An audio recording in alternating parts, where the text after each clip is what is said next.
G'day, Outback Bowl here, everyone's favourite everything, anything guy. Welcome to Outback Bowl's backyard, which is out back. So technically, we're in the outback right now.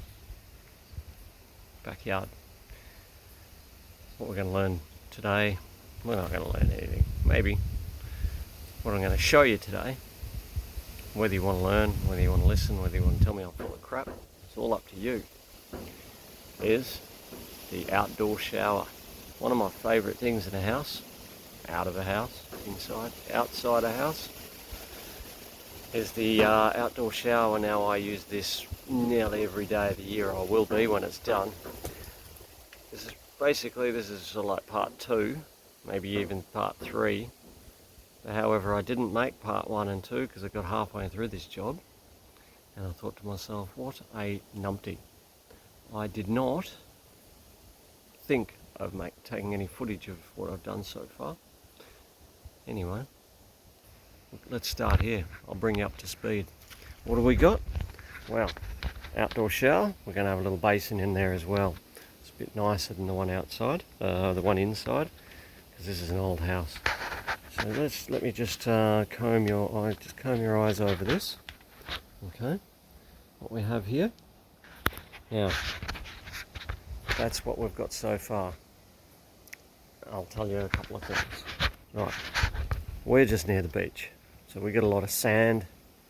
I don't want that getting all trapped inside, or tramping it inside, or through the house, and have to vacuum up sand off your feet and walking to the bathroom and all this sort of business, and blocking up the shower, the traps and stuff. So I've got this outdoor one. Now, I put a little bit of thought into this, and I need a sand trap. Really good for outdoor showers if you've got an outdoor lifestyle where you've got heaps of crap coming off you. So we've got one of these. It's a stormwater. Drain box thing, so you can easily take the lid off. Alright, see that? Now what's going to happen is the water and the sand and the dirt and everything are going to fall into here, and the heavy sediment's going to fall to the bottom. The water will rise. Theory is that the clean water is what will go out the waste and into the grey water system. And periodically, every 6 months maybe, I'm going to come in here and remove this grate, and I'm going to clean the bottom of that out, and it won't clog up my grey water system. Smarts. Right? Now in here is just going to be rocks and stuff to stand on, and so it'll look pretty, and then when I need to clean it I can just move them out of the way, pull this lid off, and away we go. And anyway, that's the first thing. And there's plumbing. So the first thing you have to do is the plumbing. This is part of it. So dig your hole in the ground, flatten out your area, decide how big you want it, how big you want your shower to be, that is, and clear out the area that you're going to be working on. Make it nice and flat, get it down to a level, considering that your cement, your concrete here is going to be, 70, 80 mil thick sort of thing. Doesn't have to be particularly thick, no weight goes on this, and if you've got good solid ground like I have underneath it, it's not going to move and crack. If it is, then you might need to make it a little bit thicker. You might need to put a perimeter thickenings in to kind of stabilise your concrete slab. YouTube about pouring concrete slabs, and you might find a lot of stuff about that. Right? So I've done that anyway. But let's go back to the plumbing. The plumbing, you want to say, what do I want in here? Well, I want a basin and I want a shower. So that's obviously where the shower water's going. This is where the basin water's going. What I've used is a product that it's not normal stormwater piping, it's called DWV. It's a bit thicker on the walls, it's a little bit stronger, which is great for going underneath things like slabs and whatnot, or if you've got a bit of ground movement, because it's a little bit stronger and more resistant to cracking. Alright, so this is where the waste from the sink is going to go, and I've got that as a 50 mil. Okay. That doesn't do anything fancy, that just goes underneath the slab here and comes out in here. Now, think about your heights in relation to your waste pipe. So that's always going to be the height there, because anything above that, that's what's going to go out. So don't put this too low is what I'm saying, because you might end up with water back in here, unless you want to. Hey, that's up to you. Okay, so that's all I've got in here as far as pre-lay, what they call the pre-lay plumbing. So that goes in before the slab. Once you're happy with that, then you can form up your slab and you can pour it. See other YouTube videos on how to mix and pour concrete. I did this in a wheelbarrow with a drill and a mixer and just poured it out on here. I used the bag cement, or concrete, sorry. Cement and concrete are two different things, just so you know. Concrete has stones in it. So aggregate. And I went to the hardware store here. I bought like 20 bags or so. So remember, it's length times width times height. That'll give you your volume. Alright, length times width times height. When you know that, 1 20 kilo bag of concrete gives you 0.01 of a cubic meter. 0.01. A wheelbarrow is about 0.1 of a meter. Okay, 10 wheelbarrows to a meter. Does that sound right? I think that was the formula. So work with it like that. 0.01 to a bag, and then you'll know how many bags to buy and bring them home, mix them up, pour them into your form. This, being a shower, it's going to contain water. I don't want the concrete slab to be flat. That'd be silly. You want it falling, and you'll see here, this has all got fall. It falls this way, always towards the drain, from every direction. Okay, with this kind of drain. There's a few different kinds of drains you could do. You might do a strip drain right at the end here, in which case all of the rest of this is just flat, falling in that direction. And some may argue it's a little bit easier. I wanted good volume for collecting all the sand and stuff, so I went this way. And I used just a small piece of timber, and I formed it away, and screeded it, I should say. Now what I have done, it's worth noting, around the perimeter I've given it this little lip that's approximately the width of the wood that I decided to use, because I decided to use 70 by 35 here. I made this approximately 70 mil. Now I've done that around the whole perimeter. Why? Because if this blocks up or whatever, I don't want water going outside really. It can build up a little bit, but it'll always end up in that drain. Okay, so once I've done that, why is it this colour? This is waterproof. Let me show you. Generally in bathrooms, you want a waterproof stuff because water has a tendency to soak into things. Okay, I used this Express Wet Area Waterproofing. It's a polyurethane. Is that what it is? Water-based acrylic polyurethane. Put 2 coats on there at least. On your concrete. See that? Concrete on the sides. I even put it on the sides. It probably doesn't matter, but it definitely matters in there. And that'll stop the water sitting and soaking into your concrete slab. It's not ideal. I'm not saying that it would do anything bad, but this is better. This will let your concrete slab last longer. Make sure your concrete is fully cured before you put this waterproofing membrane on. I gave this about a week. You could give it longer if you wanted. It doesn't hurt. Now, we've done that. Good, great. Oh, one thing to note, sorry, one more thing, is things like this have a tendency to float when you pour concrete around them. They lift up if you're putting heaps of concrete around. Concrete goes underneath it and whatever, these can float. So I filled that with water during the pouring process.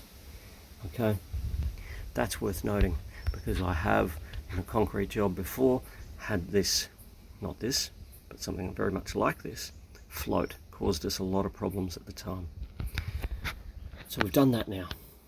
We're onto the frame. Whee! Now, I don't want the frame sitting on this concrete.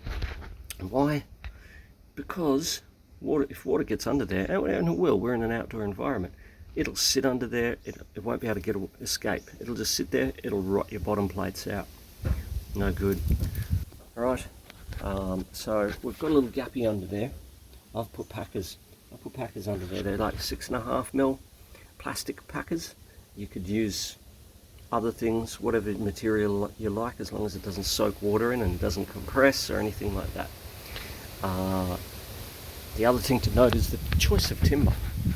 Really interesting, really important. This is H3. This is copper something arsenate treated. It's made for outdoors and wet areas. You don't want the blue stuff or whatever colour it is, the H2, whatever colour it is in your area. I've seen it in pink, I've seen it, yeah, various colours. Here it's blue, the H2, and this stuff is supposed to be green. It's not. Maybe it is, I'm colourblind, I don't know. But anyway, so I've put the packing underneath. I've built these frames, put this packing underneath. They're things like this. That's the packer I'm using. That's a 5mm one. I've drilled a hole in here in the concrete. Drilled a hole through the wood into the concrete, and I've doweled the concrete. Doweling, that's taking something like your hardwood, such as this jarrah. There you go. This jarrah piece here. It's a hardwood, and chiseling off some pieces, right? And then you jam that into the hole that you've drilled in the concrete, hammer it down. When that hole is full of this, you can use your hammer, snap it off, level, and then get that damp-proof membrane, that polyurethane paint. It's waterproofing, and you paint over that, and it will just help seal it a little better. It's never going to be perfect, but it's better. Okay, and then you sit your packers on there, on the edge like this, and you sit your timber on top, and you put some screws in. I've decided to use these bugle screws, or purlin screws, or batten screws, depending on who you're talking to is what they're called. They're about 100mm long, and they go through these holes and they hold this in position just nicely. Yes, there's a little bit of movement. It's better if there isn't. Maybe that was a bad example. Anyway, typical. Don't listen, don't follow that. But yeah, screw them down tighter than I did. And once the wall frames are up, boom, boom, boom, make sure they're level, plumb and level. That's horizontal and vertical. You know, think about what you're doing here. I'm doing it against the house, right? I built this against the house, so although I put this sheet on you can't see, and the studs here, I put little angle brackets and screwed and glued that to the house and to the studs. That gives it the rigidity this way and this way. Okay, so you go around there, you think about what sheet size you're using. I want to make this as easy as I can on myself, so knowing that sheets are generally 1200 wide, I've made this section 1200 wide. I can just slide a sheet in there. No cutting, beautiful. Alright, yes, I had to cut this. I had to cut the top. It's 2100. Okay, so where were we? Now we've got a frame. We've got the frame up. Beauty, we're happy with that. Next thing's the water plumbing, the other plumbing. So I've got a sheet here, a drop sheet. Now that's covering what I've done in the plumbing. Why? Because these plastic pipes don't like UV light. You shouldn't leave them exposed to UV. That's a rule. They break down. Now, so what I've got here, let me show you. I went to the clearance section in that big hardware store, and I found a mixer that was on clearance. I found a mixing tap that was on clearance, and I found a shower head which was on clearance that I have to take back because it was missing a piece. They didn't tell me, but anyway, here we are. So I'm using that, and I've decided that when I walk into this door, let's go like this. Decided when I walk into this door, there's going to be a basin here and a shower here, and I want to flick my shower on there. and the water will come out over here and I won't get wet. Really convenient. I won't get wet until I want to. And at the same time, when I'm in the shower, oh, this is a lovely shower out back. Oh, you're so good at building stuff. Yeah, when I'm in the shower and I want to change the temperature, I can just reach here and boop, boop, boop. Look at that. Turn it on, turn it off, make it hotter, colder, beautiful. When I'm done, I come over here to this basin and I brush my teeth. This is fantastic. Okay, now let me show you where I've tapped in. First of all, I use this Pex pipe, this plastic pipe, because it's easy to use. I'm not a plumber. I don't know if you could tell or not. I'm not a plumber. So I'm not using copper pipe or anything. Copper is the preference. Copper's awesome. But I don't have an oxy set. I don't have the skills that I need to do all of that. So this is the plumber approved push fitting stuff that you buy from that big hardware store. It's called, I shouldn't be endorsing any products. It's Big Scary Sea Creature, Big Scary Sea Fish from Jaws. Yeah. The Bite. The name of the product is The Bite. It's called Shark Bite. They sell all sorts of shit, stuff. Brass fittings, really nice. See here, all made of brass. This is the isolation taps. Now if anything goes wrong in there and I fucked it up, I can just turn it off here. So you definitely want that. So my shitty old hot water system here, I've tapped into that for the hot, tapped into that for the cold. Alright, and I've run it up here now. I've wrapped this around it so the sunlight doesn't get to it, and I've got to get some more. So the sunlight doesn't get to it because it, remember, doesn't like UV. And these are really cool. They're easy to use. Seriously, you buy the tool to cut the pipe, chunk, cut it, push them together, and you're nice and firm. And that's that. That's sealed. So yeah, I come in here with the hot and the cold, right? And then we go back to where we were. Oh, yep.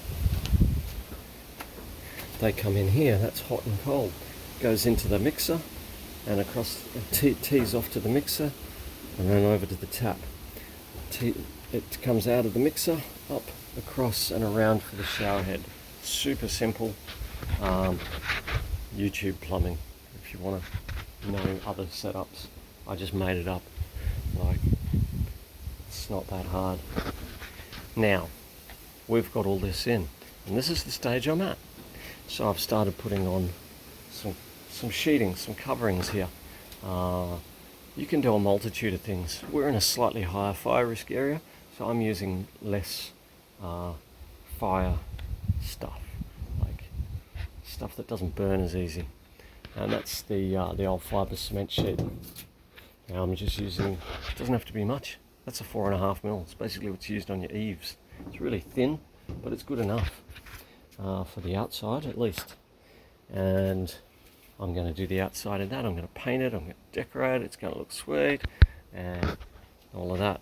However, behind the shower, in this area, you'll notice, you may not, but if you looked and you knew, you'd notice that's different. It's still fibre cement sheet, but it's not the eave sheet. So it's smooth, the other stuff isn't. Now, well, I guess it is, but it's a different smooth. Smooth, but different. And anyway, this is 6 mil stuff. Why? Because I'm tiling behind the shower. I'm going to tile on this back wall, and I'm going to tile on this wall, and I'm going to tile on this wall. Right? And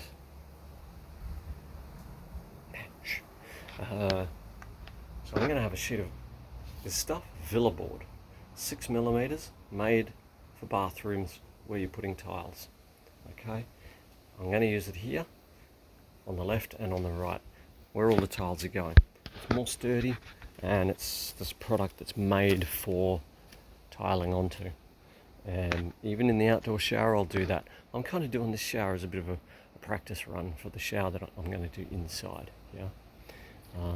So although, you know, I wouldn't follow all the things I've done here for an inside shower, it's still going to give me a good idea. Things like packing the bottom plates off the slab, right? You'd never do that inside a house. The inside walls have to bear weight, and it's not an engineered system as such in this part of the world, at least. But outdoors, look, these walls are only 2.1 meters high, and they're not doing anything. So I can, and it's an outdoor environment, so I can put that little gap underneath. Did I mention why we're doing that gap? Oh yeah, so water doesn't stagnate underneath. Any water that drips off the walls, if it happens to get underneath there like this, it's got an air gap. Air will just dry it out. And yeah. So anyway, that's the theory with that. So moving on, the villa board. This is the back of the villa board. I've just cut this sheet. Now the preferred method for cutting fibre cement sheets isn't with a grinder. It's really noisy, it's really dusty. And what we use is a little product like this. It's a scoring knife. So you score and snap the sheets. It's a bit old school, but I've taken a liking to it since being forced to do it on one of the job sites. I was always about the vacuum, dust extraction, getting in there, putting the mask on, being a man with all the gear. I got forced to use this a while ago, and you know what, I don't want to admit it, but it cost 23 bucks. All the gear that I was using was like, over $1,000 bucks. This is actually better. It's, like I said, less noisy, less dusty. Who knew? So I've just cut this piece of villa board. You see, James Hardie villa board, 6mm, even though it's backwards because the screen's on a selfie screen. Now, before you put them on the wall, you've got to take that waterproofing membrane, that brush on stuff that I showed you before, and we're going to paint the back of the board. The back here and the sides. Now this is the bottom of the board. Don't be lazy, don't be stingy, just do it. There's water has this little thing, how it likes creeping up things. Now although fibre cement sheet, it does soak water in if you leave it out in the rain and it doesn't have a chance to get out and run down and off of it.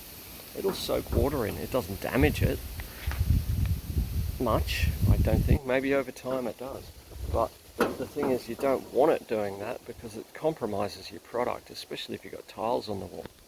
So the water's going to be coming down the front of this, the other side of this, and it'll be dripping off the bottom because of the way I've set things up. I don't want it getting up here and soaking into the sheet. So waterproof the bottom, waterproof the sides. Be a little bit pedantic. I can use that word, yeah? Bit pedantic. You take care. Have some pride in what you do, man. Woman. People. Have some pride in what you do, people. Now, that's, I don't know, 100mm or something. You could go all the way up here. It doesn't matter. You can go halfway up the sheet.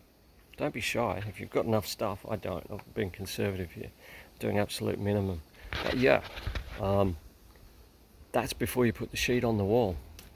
And when you put the sheet on the wall, I like screws. Lots of people like nails. What I find with nails is they can come out. Over time, they can loosen in the heads, like they do with. You ever seen it on eave sheets after 15 years or so, and you can push the eave sheet up and down because the nail heads come out. Well, because nails aren't like screws, they can come out.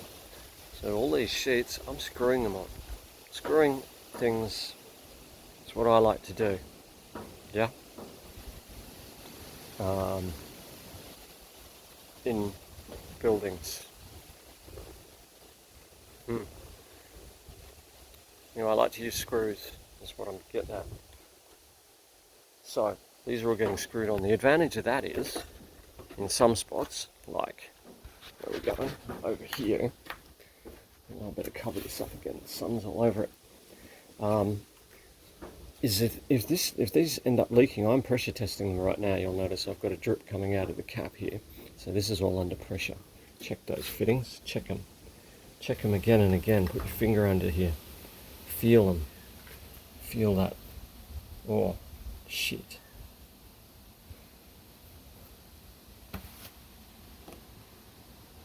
Oh, shit.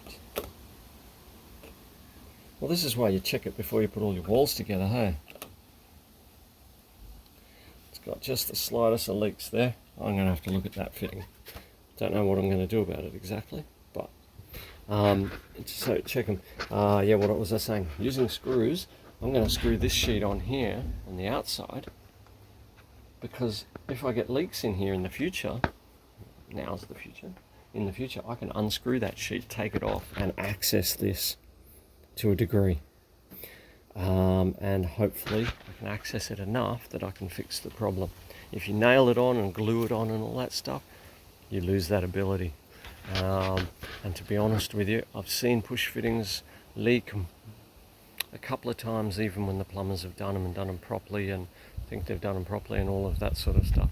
So I don't have 100% faith in push fittings, nor should anyone really, in my mind. But the inside's screwed, glued, sealed, tiled. So this stuff goes on the back of all of your sheets that are going to be in the immediate area of where you're showering. Okay, then you're going to put these Villa board sheets on. We're going to use some waterproofing tape in the corners, as I'll endeavour to show maybe in the next stage of videos. And then you waterproof all of that, paint it all, and you go from floor to top of the boards, the 2.1 high in this case, and everywhere where it's getting tiled plus a little bit more, you paint it with this waterproofing membrane, 2 coats minimum. Okay, when you've done that and that's gone off, then you can tile it, your beauty. Then you can put your shower head, your taps on, all that sort of business. Then you can decorate the walls like whatever theme you're going with. I'm trying to get some, some cyber octopus picture or wall art or something in here. It's just a bit of a nautical theme with a twist. And I don't know that there's much more to tell you. There is a lot of specialty tools in this, like for instance, specialty tools, like a lot of people who actually do their work with hands, and I presume you, who's going to take this project on, things like drilling this hole. Okay, it's a nice clean hole, albeit a little bit off center, but that's really on me. But you don't just get your hammer and smash a hole. You get some nice drill bits like that, right? And that goes through light masonry products quite easily. Like it's made for Hebel and fibre cement. You get the ones for timber, forget about it. You won't do 2 holes with one of those in this stuff. So make sure you get the one that's a bit more masonry orientated. Yeah, alright, they're a little pricey. I guess it's a couple $100 for this set here, which you can buy at that big hardware retailer. But you don't have to buy the whole set. You know that you only need 2. Just buy the 2. Maybe you want to buy the set. It's up to you. But yeah, I mean, yes, there's a couple of specialty tools, but really not that much. Like this bloody thing that's $25. Yeah, right. That's you're gonna have a drill, surely. You've got a drill, haven't you?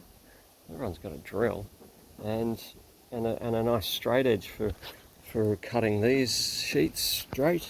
You want it straight. You want a little bit of a little bit of a level. Here's welcome to the shed again. You remember that from previous? No. Oh. Just get yourself a level. Well, get a good level. Don't get a shit level. I've had a few shit levels, like cheaper ones, and I know people who have spent a couple $100 on a level and it still wasn't good. Milwaukee and Stabila. Buy a level from a company that actually makes levels. Stabila, Solar, Lufkin. They're 3 that I'd recommend, and not these grey ones though. Don't buy that cheap pack of 3 or whatever it is. This is actually good. This is 600 mil. This one's lasted me a few years, to tell you the truth, but this is the only one out of the pack. The other two gone within a few months. Waste of money. So yeah. All right, look. Not much else to tell you. I've kind of given you a bit of an overview. There's a lot of details that can be different in all sorts of bathrooms, let alone outdoor bathrooms. I've built outdoor shower for under 500 bucks before. This one is going to cost a couple grand.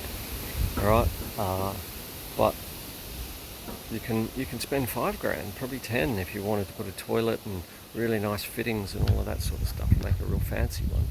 It's up to you. I'm just going to get some solar lights from that big hardware store.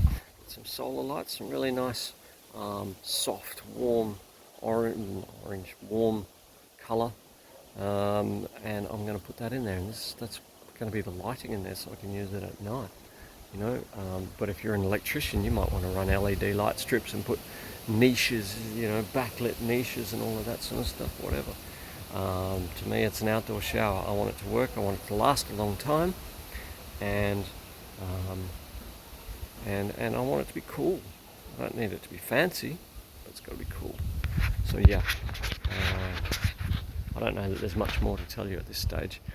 I might show you, do a bit of a rundown when I've finished it, and we'll call that part 2. All right, enjoy the rest of your long weekend if you've got one. It's Monday today, so I've got a long weekend. Enjoy. Hope you got something out of that. See you next time.